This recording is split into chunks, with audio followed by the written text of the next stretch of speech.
جانتے ہیں حضرت مولانا قاری عبداللطیف عابد دیوان پوری۔ صبح و شام کرتا ہوں ذکر صحابہ، صبح و شام کرتا ہوں، صحابہ کے جانے والوں کو سلام پیش کرتا ہوں۔ عداوت نہیں ہے کسی سے مگر دشمنان اہل بیت اور صحابہ، ان پہ لعنت بے شمار کرتا ہوں۔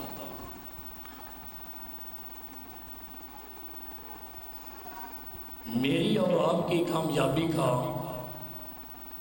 فیصلہ مرنے کے بعد ہوگا، اور صحابہ کی کامیابی کا فیصلہ اللہ نے دنیا میں کر دیا۔ ان کو اتنا مقام اور شان کیسے ملا؟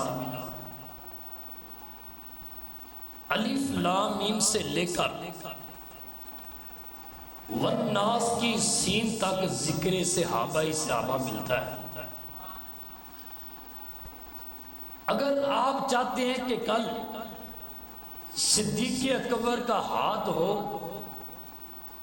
اور اس طرح میرا ہاتھ میں ہاتھ ڈالا ہو، اگر آپ چاہتے ہیں کل میں سیدنا عمر کی معیت میں اللہ کی جنت میں جاؤں، آپ چاہتے ہیں کہ ذوالنورین کا ساتھ ملے اور ان کی سخاوت کو دیکھوں، اگر آپ چاہتے ہیں کہ علی رضی اللہ عنہ کی بہادری کو دیکھوں، حسنین کریمین کے نانا جان کی ساتھ مجھے ملے معیت مل جائے، یا آپ چاہتے ہیں کہ جناب حسنین کریمین جس عہدے پہ فیض ہوں جنت میں ان کا ساتھ لے لوں، صاحب 3 کام کرنے پڑیں گے۔ صرف 11 بجے شروع، 10 منٹوں میں پوری تقریر، 10 منٹوں میں مکمل ٹاپک انشاءاللہ آپ کی چولیوں کی زینت۔ وہ 3 کام کون سے ہیں؟ سر جی 3 قربانیاں آپ کو دینی پڑیں گی جو میرے پیغمبر کے صحابہ نے دی ہیں۔ یہ اعزاز، یہ عظمت، یہ مقام ایسے نہیں مل جا، اس کے پیچھے کسی کی محنت ہوتی ہے۔ سر جی دنیا کے اندر سب سے پہلے ایک کام سب سے مشکل ہے، وہ مجھے اور آپ کو کرنا پڑے گا۔ صحابہ نے کیا، اللہ نے ان کے ایمان کو میرے اور آپ کے لیے نمونہ بنا دیا۔ سر جی اس لیے کہ انہوں نے 3 قربانیاں دی تھی۔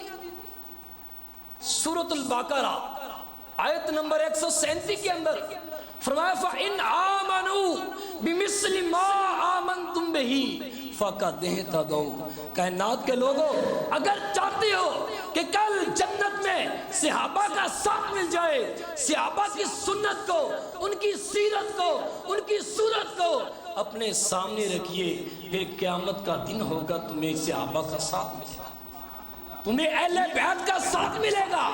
اور شان حسنین کریمین سننے والوں اگر چاہتے ہو کہ نبی پاک کے نواسوں کا ساتھ ملے، سر جی پھر پہلا کام ہمیں وہ کیا ہے جو کرنا پڑے گا؟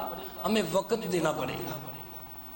صحیح مسلم کے اندر حدیث پاک ہے، نبی پاک نے فرمایا وَمَا يَتَخَلَّفُ عَنِ الصَّلَاةِ إِلَّا مُنَافِقٌ قَدْ عُلِمَ النِّفَاقُ۔ صحیح مسلم کی حدیث پاک ہے، صحابہ کرام فرماتے ہیں نبی پاک کے زمانہ پاک میں جب نماز کا ٹائم ہوتا، منافقوں کے علاوہ نبی پاک کا ایک صحابی بھی نماز سے پیچھے نہیں رہتا۔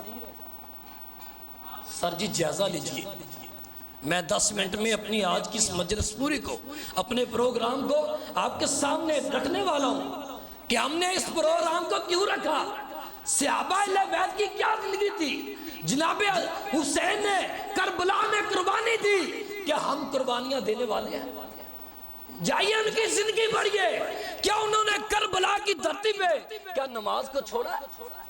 کیا صحابہ کرام نے اپنی زندگی میں، سر جی ایک صحابی مجھے ایسا دکھلائیے جس نے اپنی زندگی میں ایک نماز چھوڑی ہو، ادھر ہے وما یتخلب الا منافق قد علم النفاق. سر جی وہ مسلمان وہ صحابہ نہیں تھے جو نماز سے پیچھے رہتے، سر جی وہ منافق ہوا کرتے تھے.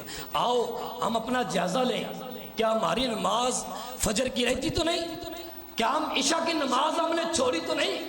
اور کہیں ایسا نہ ہو کہ جو نبی پاک کے دور میں منافق کی نماز سے پیچھے رہتے تھے، سر جی ان میں کہیں میرا اور آپ کا شمار نہ ہو جائے. ایک صحابی اللہ کی قسم تاریخ پڑھیے، حدیث پڑھیے. سر جی آپ 12 امام ہیں، 11 ہیں، جتنے مردی امام ہو، کوئی اللہ کا ولی ہو، سر جی کوئی ایک اللہ کا ولی دکھائیے، کوئی ایک صحابی میرے سامنے لائیے، کوئی ایک اہل بیت میں سے اعلیٰ فرد اس کی سیرت میرے سامنے رکھیے. سر جی جس نے ایک نماز چھوڑی، ساری رات مجمع چلتا رہی، ساری رات سنتے رہیں، سناتے رہیں. عظمت صحابہ بہت زیادہ بیان ہو رہی ہے. ذکر اہل بیت وہ کر رہے تھے، آج ان کا جو مسئلہ ختم ہوا، اپنے اپنے گھروں میں جا کے سو گئے. سر جی یہ زندگی ساری زندگی میں نماز پڑھنی پڑے گی. سر جی کیا ہوا؟ ذکر صحابہ سن کر ہم اپنے گھروں میں چلا جائیں؟ کیا اپنی اصلاح مقصود نہیں ہے؟ صحابہ کو مقام بھی ایسے ملا، کوئی عظمت ایسے مل گئی؟ نہیں سر جی اس کے پیچھے ان کی محنت ہے. انہوں نے وقت دیا. سب سے مشکل بات آج یا اس وقت میں سر جی وقت تھا. نماز میں کچھ وقت لگتا ہے سر جی جو وہ دینا پڑے گا. مختصر بات. دوسری چیز کیا ہے؟ دوسری چیز سر جی قربانی مال کی ہے. نبی پاک نے صحابہ کرام کو 1 یا 2 گھنٹے کا لیکچر نہیں دیا. نبی پاک نے 4 سپارے کی ایک آیت ہی پڑھی تھی. آپ نے کہا تھا لن تنالوا البر حتی تنفقوا مما تحبون. ایک آیت پڑھی. ابو طلحہ انصاری پاس ہی کھڑے تھے، فرمانے لگے اللہ کے رسول لگتا ہے یہ آیت میری شان میں نازل ہوئی ہے. آپ نے کہا ابو طلحہ تو نے کیسے جائزہ کر لیا؟ اللہ کے رسول میرے بہت زیادہ باغات ہیں، لیکن اللہ چاہتا ہے لن تنالوا البر حتی تنفقوا مما تحبون. اللہ کی راہ پہ وہ چیز خرچ کیجئے جو تمہیں سب سے زیادہ پیاری ہے. اللہ کے رسول سب سے زیادہ جو مدینے کا مسجد نبوی کا یہ دروازہ ہے سامنے جو باغ کھڑا ہے سب سے زیادہ مجھے پیارا لگتا ہے. لیکن رب چاہتا ہے، اللہ اعلان کرتا ہے کہ میری راہ میں وہ چیز صدقہ کرو جو سب سے زیادہ پیاری ہے. آج کے بعد یہ باغ میں نے اللہ اور اس کے رسول کو دے دیا. نبی باغ غزوہ تبوک پہ جانے لگے. آپ نے کہا من جہادا جیش الاسرتی فلہ الجنہ. میرے صحابہ آج ایک لشکر اللہ کی راہ پہ لڑنے والا ہے، کمزور ہے. تم میں سے کون ہے جو عشق لشکر کی مدد کرے گا؟ نبی پاک سامنے حضرت عثمان بیٹھے تھے. آپ ان کو دیکھا مسکرائے، وہ بھی مسکرائے. کہ جو مالدار مسجد میں ہو سب سے زیادہ ماں مسجد کی نظر اس میں ہوتی ہے. یہ آج بھی ایسے ہے. نبی پاک نے دیکھا حضرت عثمان کھڑے ہوئے، فرمانے لگے اللہ کے رسول 100 اونٹ بما ساز عثمان میں دینے کے لیے تیار. آپ نے کہا علیہ میت الاخرى. ابھی تو بات نہیں چلے گی، ابھی بات نہیں بنی. پھر کھڑے ہوئے 100 اور دے دیا. پھر آپ نے کہا علیہ میت الاخرى. ابھی بات نہیں بنی. حضرت عثمان نے 300 اونٹ اللہ کی راہ میں دے دیے. آپ نے کہا عثمان ابھی بات نہیں بننے والی، ابھی سواریاں چاہیے. 100 گھوڑا بھی دے دیا. ابھی ان کا دل نہیں بھرا. جناب صدیق اکبر بھی گھر گئے، عمر فاروق بھی گئے، حضرت عثمان بھی گئے. ابھی جناب سیدنا عمر بن خطاب مسجد میں دوبارہ انٹر ہوئے. آپ نے کہا عمر کیا لائے ہو؟ آقا جی گھر کا آدھا سامان لے کے آیا ہوں. بیٹھ گئے. جناب صدیق اکبر آئے. آپ نے مجھے صدیق کیا لائے ہو؟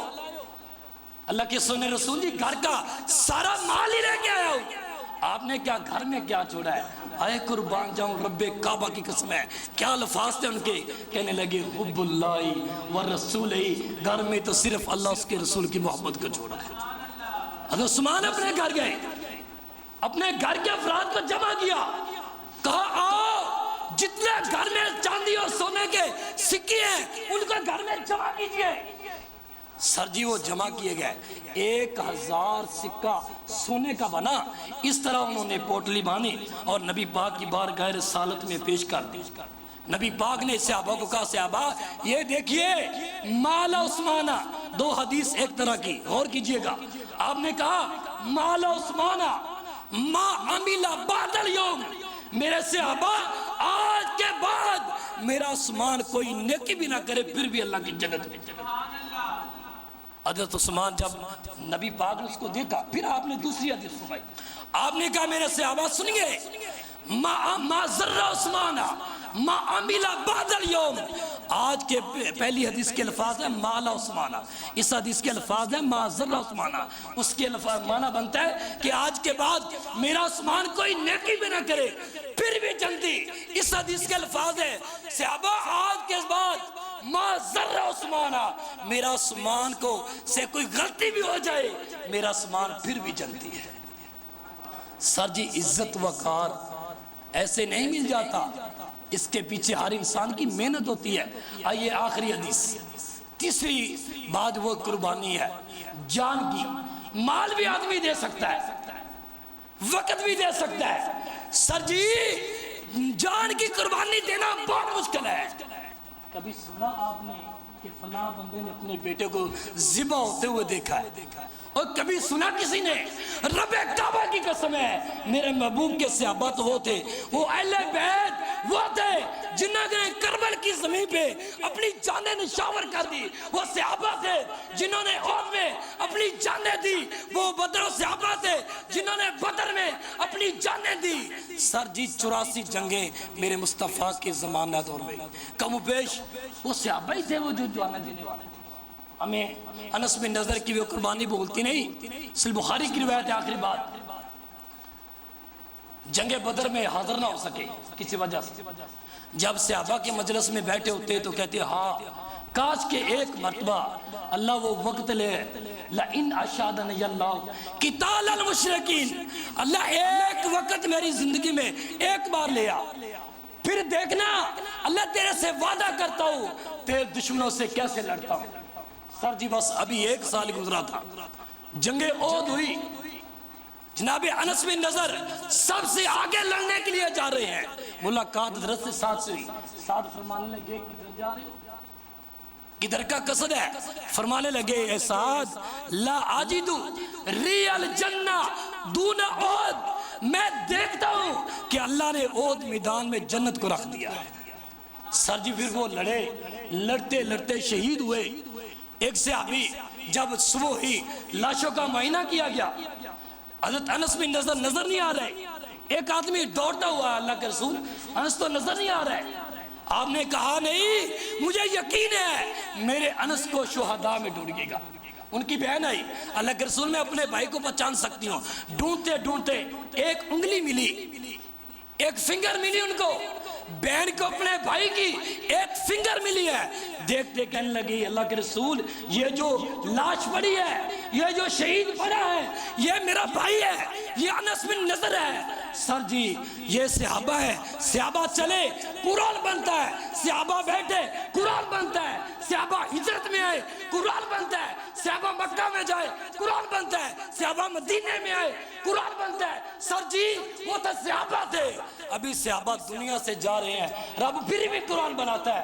حضرت انس بن نضر کی جب شہادت کا پتہ چلا، اللہ نے قرآن بنا دیا، من المومنین رجال صدقوا، لوگوں جنہوں نے اللہ سے وعدہ کیا ہوا تھا آج جنہوں نے اپنا وعدہ حق کر دیا، کیونکہ اپنی زندگی میں کہتے تھے اللہ ایک وقت میری زندگی میں دوبارہ لا۔